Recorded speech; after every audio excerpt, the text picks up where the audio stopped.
Students, एक बार फिर से आपका एक नई वीडियो में बहुत बहुत स्वागत है।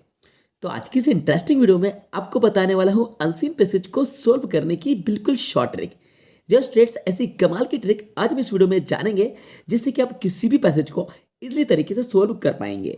आपकी इंग्लिश का जो भी लेवल हो, अगर आपसे इंग्लिश नहीं बनती है, ज़्यादातर स्टूडेंट्स ऐसे होते हैं जिनसे इंग्लिश रीडिंग नहीं बनती है या फिर इंग्लिश को ट्रांसलेट नहीं कर पाते हैं, और वो पैसेज ट्रांसलेट नहीं कर पाने की वजह से वो पैसेज को छोड़कर आ जाते हैं, उसको सोल्व नहीं कर पाते हैं। लेकिन स्टूडेंट्स, आपको ऐसा नहीं करना है। अगर आप भी उन्हीं स्टूडेंट्स में से हैं जो रीडिंग नहीं कर पाते हैं अच्छे से या फिर पैसेज को ट्रांसलेट भी नहीं कर पाते हैं और ये पूरा जो क्वेश्चन है उसको छोड़कर आ जाते हैं, तो अब आप ऐसा नहीं करेंगे, क्योंकि ये बात आप सभी जानते हैं कि आपके इंग्लिश के एग्जाम में अनसीन पैसेज जरूर पूछा जाता है।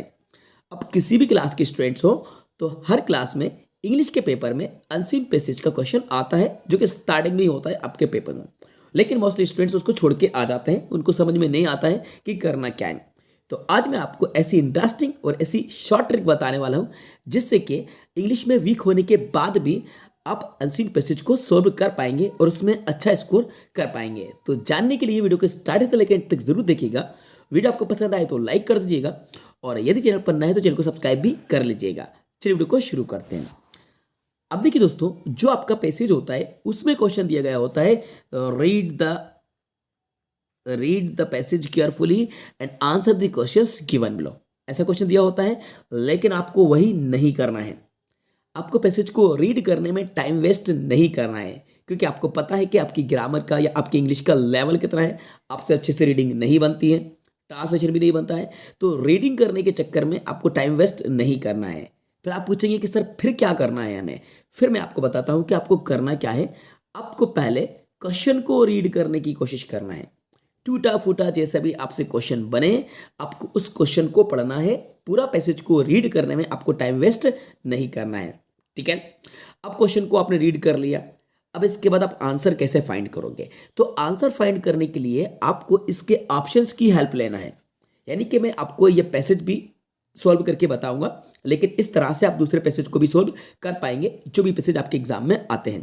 तो आपको क्वेश्चन को रीड करने के बाद दूसरा काम ये करना है कि आपको ऑप्शंस की हेल्प लेना है, और ऑप्शंस की हेल्प से आंसर आपको पैसेज में फाइंड करना है। अच्छा, पैसेज में कहाँ फाइंड करना है वो मैं आपको बताता हूँ। देखो, पहले समझो, फिर मैं आपको प्रैक्टिकल बताऊंगा। आपको ऐसा करना है कि यहाँ पे लियो क्वेश्चन दिया हुआ क्वेश्चन, तो इस क्वेश्चन को आपने रीड किया, ठीक है। क्वेश्चन को आपने रीड करना है। ये क्वेश्चन को आपने रीड कर दिया, जैसा भी आपसे टूटा फूटा बना, where are the Himalayas in India, ठीक है। इसके बाद आपने ऑप्शन देखे ए, बी, सी, डी, ठीक है। अब इन चार ऑप्शन में से आपको उस ऑप्शन को पैसेज में सर्च करना है जो इन चार में से कोई एक मिल रहा है।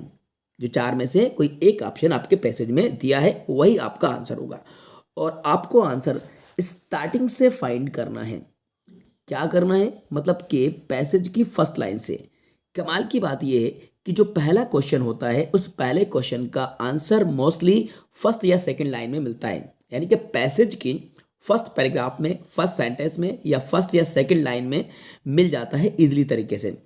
ऐसा ज़्यादातर होता है। यानी कि जो पहला क्वेश्चन है वो पहले दूसरी लाइन में सर्च करें, उसके बाद दूसरा क्वेश्चन, उसके बाद तीसरा, उसके बाद चौथा, उसके बाद। ज़्यादातर बच्चों यही होता है। आप नीचे से मत सर्च कीजिए, स्टार्टिंग से सर्च कीजिए। पहला क्वेश्चन का आंसर ज़्यादातर पहली लाइन में आपको मिलेगा या दूसरी लाइन में मिलेगा, सेकंड का उसके बाद, थर्ड का उसके बाद। कभी कभार ऐसा होता है कि वो पीछे या लास्ट लाइन में या बीच में कहीं पर भी पहले क्वेश्चन का आंसर मिल जाता है, ठीक है। आपको ये बातें समझ में आ रही हैं ना जो मैं आपको समझा रहा हूँ। क्या मैंने आपको समझाया एक बार फिर से याद दिलाता हूँ कि पैसेज को रीड आपको नहीं करना है। पैसेज को रीड करने में आपको टाइम वेस्ट नहीं करना है। आपको पहले क्वेश्चन को रीड करना है और पहले क्वेश्चन का आंसर आपको स्टार्टिंग की लाइन में सर्च करना है और ऑप्शन की हेल्प लेना है। चलो हम इस पैसेज को प्रैक्टिकल सॉल्व करके देखते हैं कैसे बनेगा। देखो, ये आपका एक क्वेश्चन है।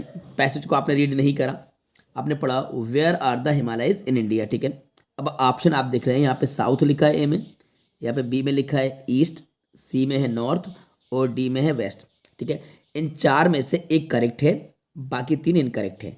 तो अब इन चार में से आप वो देखिए जो आपके पैसेज में मिल रहा है, ऑप्शन मैच कर रहा है इन चार में से किसी एक से। तो चलते हैं यहाँ पर फर्स्ट लाइन में, यहाँ से आप आए और यहाँ से आप इसको पढ़ते गए तो यहाँ पे देखो एक वर्ड मिल रहा है north of India. The Himalaya are beautiful mountains in the north of India. आपसे ट्रांसलेशन बिल्कुल भी नहीं बना, पूरा वर्ड सही से पढ़, पूरा सेंटेंस सही से पढ़ते नहीं बना, लेकिन इस नॉर्थ को आप इस नॉर्थ से मिलाइए, यानी सेम आपको वर्ड मिल गया कि यहाँ पर भी नॉर्थ है और यहाँ पर भी नॉर्थ है। तो बस हमारा यही राइट आंसर है। तो हमारा ऑप्शन नंबर सी का राइट आंसर है नॉर्थ। फर्स्ट क्वेश्चन का आंसर हमारा सी है नॉर्थ। ठीक है, ये आपको समझ में आ गया, ये नॉर्थ आपको मिल गया। ठीक है, अब अच्छा आंसर को लिखना कैसे है नोटबुक में। कई स्टूडेंट्स को तो आंसर को राइट करना भी नहीं आता है, वो पैसेज को ही उतारते हैं, ऑप्शन भी सही से नहीं लिख पाते, चारों ऑप्शन उतार देते हैं, टिक लगा देते हैं। मैं आपको बताता हूँ करना कैसे है। देखो, आपकी जो आंसर शीट होगी उसमें आपको आंसर शीट के सेंटर में आपको लिखना है answer of the question number. ठीक है, फर्स्ट कर रहे हैं पैसेज का तो फर्स्ट लिख दीजिए, इसके लीजिएगा अंडरलाइन कीजिएगा 2 टाइम्स। ठीक है, ये आपने कर दिया। Answer of the question number first, यानी कि प्रश्न क्रमांक 1 का उत्तर, यानी 1 के उत्तर आप जो कर रहे हैं। आपका पहला ये नंबर जो भी डाला हुआ है तो वही नंबर आप डालिए, इस तरह से लिखा हुआ है ये नंबर डालिए। फर्स्ट का राइट आंसर आपका सी है तो यहाँ पे फर्स्ट का ये आप सी लिखिएगा, और सी के बाद नॉर्थ है तो आप यहाँ पे लिख दीजिएगा नॉर्थ। फर्स्ट का सी नॉर्थ, ये इस तरह से आप पहले क्वेश्चन का आंसर लिखेंगे। फिर आपको सेकंड करना है तो सेकंड लिखेंगे, सेकंड का जो भी अभी हम आगे देखने वाले हैं उसका आप ऑप्शन का ABC करके लिखा है तो ABC ही लिखिएगा, 1 2 3 लिखा है तो 1 2 3 लिखिएगा, अपने अकॉर्डिंग नहीं चलिएगा। वहाँ पे जो सीरियल दिए हैं वो ABC में या 1 2 3 या रोमन में जैसे भी दिए वैसे आप लिखिए और जो आंसर है वो लिखिए। क्वेश्चन उतारने की ज़रूरत नहीं है। समझ में आ रहा है? आंसर आप राइट करके आइएगा। इतना आपको समझ में आ गया कैसे पैसेज को सोल्व करें। अब देखते हैं सेकंड। पहले का नोट था, मैंने आपको बता दिया है। अब हम देखते हैं सेकंड क्वेश्चन। सेकंड वाला है ये, which is the highest peak of the world. ठीक है, इस क्वेश्चन को रीड करा। इस क्वेश्चन को रीड करके आपने यहाँ पे ऑप्शन देखे, कंचनजंगा, धौलागिरी, माउंट एवरेस्ट और नन ऑफ दिस। अब इन 4 में से आपको वो ऑप्शन को सर्च करना है पैसेज में जो इन 4 में से कोई एक मैच कर रहा है, बस वही आपका राइट आंसर है। ऑप्शन की आपको हेल्प लेना है। तो चलते हैं ऊपर और वही काम करते हैं, स्टार्टिंग से रीड करते हैं। स्टार्टिंग से हमने हाई हिमालय माउंटेन यहाँ से हम पढ़ते आए और यहाँ पे some of the world's highest peak, और in the Himalaya the highest peak is Mount Everest. यहाँ पे हमें माउंट एवरेस्ट मिला और यहाँ पर भी ऑप्शन सी में हमें माउंट एवरेस्ट मिला, यानी कि ये जो वर्ड है ये मैच कर गया। अब सेम वर्ड तो आप मैच कर सकते हैं ना, इतना तो आप कर ही सकते हैं ना। तो आपने यहाँ पे माउंट एवरेस्ट देखा और इस माउंट एवरेस्ट को आपने देखा कि यहाँ ऑप्शन नंबर सी में है, ऑप्शन नंबर सी में है, तो हमारा जो राइट आंसर होगा वो ऑप्शन नंबर सी होगा। तो आपको यहाँ पे बता देना है कि सेकंड क्वेश्चन का राइट आंसर सी है, माउंट एवरेस्ट। ठीक है, which is the highest peak of the world, right answer होगा माउंट एवरेस्ट। ट्रांसलेशन में मत जाइएगा, आपसे नहीं बन रहा है ट्रांसलेशन, नो वरीज, बस आप तो मैच कीजिए answer, mount Everest right answer है। अब हम करते हैं क्वेश्चन नंबर 3 की तरफ। तो हमारा बच्चों क्वेश्चन नंबर 3 है, which river does not flow from the Himalaya. ठीक है, तो अब इस क्वेश्चन में आपको ये देखना है कि या तो ऑप्शन आपका आपसे ट्रांसलेशन नहीं बना, ठीक है, सपोज या तो आपका ऑप्शन एक कोई मैच करेगा, और अगर ज़्यादा क्वेश्चन ऑप्शन मैच कर रहे हैं तो जो मैच नहीं कर रहा वो आंसर होगा। बात को समझिए, यहाँ पे लिखा है which river does not flow from the Himalaya. अब मुझे तो पता है कि इसका ट्रांसलेशन क्या है, लेकिन मैं आपको नहीं बता रहा, मैं आपके लेवल पे प्रैक्टिस करवा रहा हूँ कि आपका जो लेवल है कि आपसे ट्रांसलेशन नहीं बना। अब ट्रांसलेशन नहीं बना तो मैंने आपको क्या बताया कि ऑप्शन की हेल्प लीजिए और ऑप्शन को मैच कीजिए। अब ज़्यादा ऑप्शन मैच हो रहे हैं तो जो मैच नहीं हो रहा वो राइट आंसर है। चलो देखते हैं कैसे। तो देखो, ऊपर से आप रीड करते आए और यहाँ से आपने रीड करा और रीड करते यहाँ पे आए, मेनी रिवर्स इन गंगा, यहाँ पे एक गंगा आया, यमुना भी आया और ब्रह्मपुत्र भी आया। ठीक है, 3 नदियों के नाम आए। और यहाँ पे ऑप्शन में देखते हैं, ऑप्शन में मैं आपको दिखाता हूँ, यहाँ पे देखो गंगा, यमुना और ब्रह्मपुत्र, ये 3 नदियों के नाम यहाँ पे आए। और अब देखते हैं नीचे, तो नीचे देखो गंगा भी है, यमुना भी है, ब्रह्मपुत्र भी है। अब जो रिवर का नेम ऊपर पैसेज में नहीं आया वही राइट आंसर है, यानी कि सी नंबर का ऑप्शन गोदावरी नहीं आया। गोदावरी नहीं है। एक बार फिर से ऊपर दिखाता हूँ आपको, देखो गंगा है, यमुना है, ब्रह्मपुत्र है और गोदावरी हमें कहीं नहीं देखने को मिल रहा है इस पैसेज में। तो राइट आंसर हमारा यही है सी। बिना ट्रांसलेशन के आंसर मिल गया, गोदावरी राइट आंसर है। थर्ड नंबर का सी ऑप्शन करेक्ट।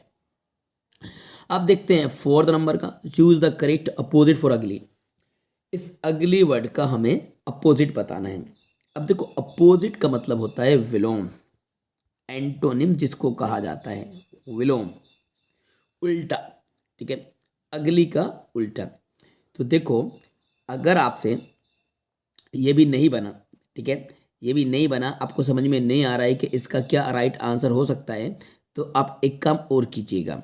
अब एक काम ये कीजिएगा कि आप इसको पैसेज में ही सर्च कीजिएगा और पैसेज में आप पहले ये किए कि ये अगली है और यहाँ पे हेल्दी, लवली, प्राउड और ब्यूटीफुल, ये चार ऑप्शन है। इनमें से आप फिर चेक कीजिए कि इनमें से कौन सा वर्ड जो है वो ऊपर आया है। तो एक बार फिर चलते हैं ऊपर की तरफ और ऊपर देखने की कोशिश करते हैं कि कौन सा वर्ड हमारे पैसेज में मिल रहा है। ठीक है, वर्ड को सर्च मिलाना है आपको। देखो फिर मैं एक बार दिखाता हूँ आपको। आपको समझ में नहीं आ रहा है कि अगली का मतलब क्या है, बिल्कुल समझ में नहीं आ रहा, बस इतना पता है कि अगली का आपको अपोजिट बताना है। ठीक है, तो अब ये हेल्दी, प्राउड, लवली, ब्यूटीफुल, इन चार में से कोई भी एक वर्ड अगर ऊपर दिया है तो वही आपका राइट आंसर होगा। बस बिल्कुल कमाल की ट्रिक मैं आपको बता रहा हूँ। देखो अभी कहोगे कि क्या मज़ा आ गया। देखो द हिमालय आर ब्यूटीफुल, देखो यही मिल गया स्टार्टिंग में, मिल गया ना ब्यूटीफुल, बस यही हमारा राइट आंसर है। तो इस अगली का अपोजिट आपने ऑप्शन नंबर डी में बता दिया, beautiful. Beautiful is the right answer. तो यहाँ पे डी हमारा राइट आंसर है, अगली का आपने ब्यूटीफुल बता दिया है। ठीक है, ट्रांसलेशन में जा ही नहीं रहा हूँ मैं, ट्रांसलेशन मुझे तो सब पता है, लेकिन मैं आपके लेवल पे एक्सप्लेन करा रहा हूँ। ब्यूटीफुल आपने बता दिया। चलो अब देखते हैं फिफ्थ नंबर का, the highest peak is Mount Everest, true या फॉल्स? अभी हमने ऊपर देखा था, तो राइट आंसर इसका क्या होगा, true. The highest peak is Mount Everest, तो सबसे ऊंची पीक क्या है, माउंट एवरेस्ट है। तो ये हमारे 5 क्वेश्चंस हो गए। तो स्ट्रेट्स इस तरीके से आपको पैसेज की प्रैक्टिस करना है। अब पैसेज को आपको छोड़ के नहीं आना है। ठीक है, बिल्कुल शॉर्ट ट्रिक मैंने आपको एक्सप्लेन करा दी है। आपसे रीडिंग नहीं बनती है, ट्रांसलेशन नहीं बनता है, नो प्रॉब्लम। अब बस कोशिश करके देखिए और प्रैक्टिस करके देखिए, because practice makes a man perfect. जितने आप प्रैक्टिस करेंगे, जितने आप पैसेज लगाएंगे, उतना ज़्यादा आप जल्दी टाइम में पैसेज को हल कर पाएंगे। और मैंने आपको टाइम सेव करने की ट्रिक आपको बता दी है कि आपको पैसेज को रीड करने में अपने टाइम को वेस्ट नहीं करना है। पहले आपको क्वेश्चन को रीड करना है और क्वेश्चन को रीड करके आपको ऑप्शंस की हेल्प लेना है और ऑप्शंस की हेल्प से आपको आंसर को राइट करना है। और आंसर लिखते टाइम आपको क्वेश्चन को भी नहीं उतारना है, आंसर लिखना है। ओके स्टूडेंट्स, तो आई होप ये वीडियो आपको पसंद आई होगी और ये वीडियो आपके लिए बहुत ही ज़्यादा हेल्पफुल रही होगी। तो आप इस वीडियो को लाइक ज़रूर कीजिए, अपने सभी दोस्तों के साथ वीडियो को शेयर कीजिए। जितने भी आपके फ्रेंड्स हैं उन तक आप इस वीडियो को पहुंचाइए, उनके साथ वीडियो को शेयर ज़रूर कीजिएगा। और यदि आप चैनल पर नए हैं तो आप हमारे चैनल को ज़रूर सब्सक्राइब कर लीजिए, साथ में बेल आइकन को प्रेस कर दीजिएगा, सो दैट इस तरह की जब भी हम वीडियोज़ को अपलोड करेंगे तो उसका नोटिफिकेशन सबसे पहले टाइम पर आपको मिल जाएगा। आपको वीडियो कैसी लगी कमेंट्स बॉक्स में जाकर कमेंट्स करके ज़रूर बताइएगा। Thanks for watching.